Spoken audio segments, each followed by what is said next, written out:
تبوء بإثمي وإثمك فتكون من أصحاب النار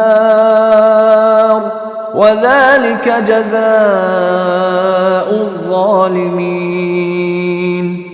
انی بے شک میں، اریدو میں چاہتا ہوں، ان تبوء، اچھا یہ کلمہ جو ہے ہماری زبان میں استعمال تو نہیں ہوتا، یہ بے، واو اور الف سے ڈکشنری کو کھولیں گے تو وہاں سے نکلے گا باء یبوء۔ باء یبوء کہتے ہیں پلٹنے کو، واپس آنے کو۔ ان اریدو ان تبوء باسمی، کہ تم پلٹو باسمی، میرے اسم کے ساتھ بھی، میرے گناہ کے ساتھ بھی، و اسمک اور اپنے گناہ کے ساتھ بھی، فتکون پس تم ہو جاؤ گے من اصحاب النار، من سے اصحاب والے، نار آگ۔ اصحاب النار پہلا نکرہ دوسرا معرفہ ہے تو کا کے کی کا ترجمہ کریں اصحاب الناری، آگ کے صاحب، یعنی تم آگ والے ہو جاؤ گے۔ وذالک یعنی تم آگ میں داخل کر دیے جاؤ گے۔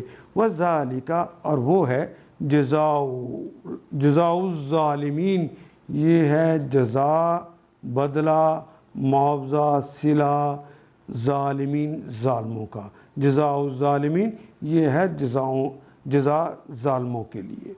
میں چاہتا ہوں کہ میرا اور اپنا گناہ تو ہی سمیٹ لے اور دوستی بن کر رہے، ظالموں کے ظلم کا یہی ٹھیک بدلہ ہے۔ ان آیات کو ایک دفعہ پھر تلاوت خود کیجیے، عربی مبین پڑھتے ہوئے دیکھیے کیا بات پوری اندر اتر رہی ہے؟ کیا یہ اردو کے سانچے میں ڈھلتی گئی ہیں عبارتیں؟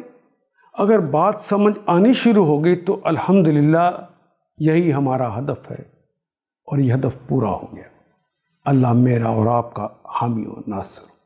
الف لام